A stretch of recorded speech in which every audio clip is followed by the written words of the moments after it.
অত্যাচার, নির্যাতনের, শোষণের, বঞ্চনার দেশ, বৈষম্যের দেশ, সেটা অবসান হোক। সেই জায়গাতে আমরা একটা সুন্দর বাসযোগ্য ভালোবাসার মতো একটা দেশ করতে চাই। তো সেটা যদি করতে চাই তাহলে সেই রকম করেই তো সংস্কার করতে হবে, সবাই মিলে করতে হবে। সেই জায়গাতে ধান্দাবাজ লোকজনকে আপনি উপদেষ্টা বানাবেন, ধান্দাবাজ লোককে আপনি বড় বড় অফিসের জায়গায় দেবেন, সেটা করতে হবে না। আর জিজ্ঞেস করলে কোনো জবাব দেবেন না। রাষ্ট্রপতিরা থাকতে পারবে না, হুলস্থুল হয়ে গেল না? উনি তো আছেন, কেন আছেন? সরকার বলেছে কিছু? আছেনই কেন আর চলেই যাবেন কেন? কিছু তো বলেননি। ঠিক একইভাবে এই যে উপদেষ্টাদের কথা বলছেন, এই উপদেষ্টাদের নিলেন কেন, কি কারণে, কিচ্ছু বলতে পারেননি।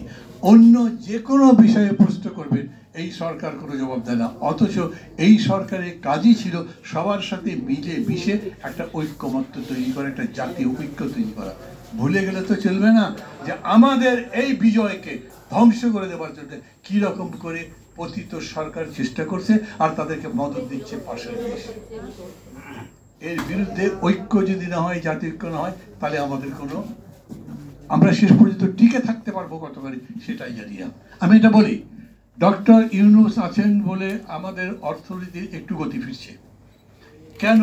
আগের সরকারকে কেউ বিশ্বাস করতো না, বিদেশ থেকে টাকা দিত না, টাকা দিলেও সেটা ব্যাংকের মাধ্যমে দিত না, চুরি করে দিত অন্য জায়গায়, ফলে রিজার্ভ আমাদের খারাপ ছিল। কিন্তু এইবারে আমরা রিজার্ভের থেকে কোনো বড় রকম সমস্যা না করেও আকুল পেমেন্ট দিয়েছি, রিজার্ভে টাচ না করেও আমরা ফরেন লোন যেগুলো ছিল সেগুলো সার্ভিসিং করেছি।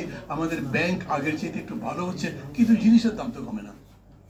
আমি অর্থনীতি ভালো ছিল তো বলতে পারছি না, জনগণের কষ্ট তো কমে নাই, মানুষের দুর্দশা কমে নাই, মানুষের চাকরি বাড়ে নাই, কোনো রকম অর্থনৈতিক বাকি আমরা সংগতি দেখতে পাচ্ছি না, ভালো দেখতে পাচ্ছি না।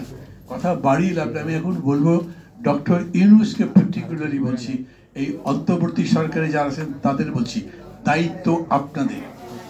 কোনোভাবে সেই দায়িত্ব আমাদের উপরে চাপাতে পারবেন না। আবারও বলি, এই উপদেষ্টা নেওয়ার দায়িত্ব যেমন আপনাদের, দ্রব্যমূল্য যদি কমাতে না পারেন তাহলে সেটির দায়িত্ব আপনাদের হবে, নির্বাচন যদি ঠিকমতো অনুষ্ঠান করতে না পারেন সেই দায়িত্ব আমাদের হবে, আপনাদের হবে, আমাদের হবে না। কেন? আমরা তো বলছি আপনাকে, বলেন আপনি কি সহযোগিতা চান। আপনারা বুঝতে পারেন না, ইউনূস সাহেবরা বোঝেন না, অনেকে বোঝে না। আজ যদি এই জায়গাতে বিএনপি না থেকে আওয়ামী লীগ থাকতো, তাহলে এর মধ্যে একদিন দুই দিন হরতাল টরতাল ডেকে ফেলতে হয়তো। বিএনপিতে হঠাৎ কাজ যায়নি, আমি ধন্যবাদ দিই কিন্তু তাদেরকে। এই জন্য আমার বিএনপির সমালোচনাও আছে বেশ কিছু, আমি তো বিএনপি করি না, কিন্তু আমি মনে করি এই জায়গাতে বিএনপি হয়তো বলেছে 3 মাসের মধ্যে ভোট দেন, কিন্তু বুঝেছে না 3 মাসের মধ্যে মানুষ পছন্দ করছে না, 6 মাস বলেছে। তারপর মনে হচ্ছে না 6 মাসের মধ্যে বোধ হয় মানুষ এরকম পছন্দ করছে, তখন বলছে যৌক্তিক সময়ের মধ্যে ভোট দেন। এর চাইতে ভালো কথা কি পাবেন? তারা অন্য কোনো রকম সমস্যা তৈরি করে নেয়। কিন্তু আপনাদের কাছে বলছে, আপনি একবার ডেকে কথা পর্যন্ত বলেন না।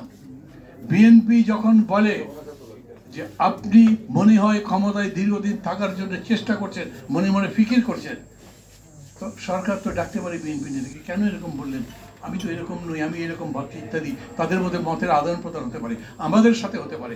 সরকার কারোর সাথে কথা না বলে যদি মনে করেন একা চাপিয়ে দেবেন, আমি কিন্তু কোনো থ্রেট করছি না, আমি বলছি ইতিহাস বলে ওইটা পারবেন না।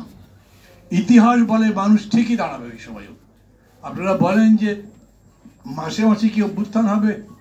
আরে ভাই, মাসে মাসে অভ্যুত্থান আমাদের দেশেও এরকম হয়েছে, বিদেশে তো হয়েছেই। খুব বিশ্বখ্যাত রাশিয়ার বিপ্লব ফেব্রুয়ারিতে একটা হয়েছে, অক্টোবরে আরেকটা হয়েছে। প্যারি কমিউন যেটা বলে সেটা 1 মাস 2 মাসে একটা করে হয়েছে।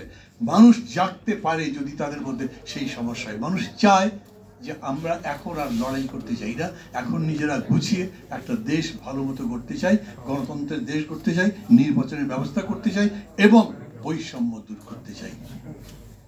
ড্রাইভিং সিটের সরকার, তাদের উপরই দায়িত্ব, তারা এই কাজটা করবেন।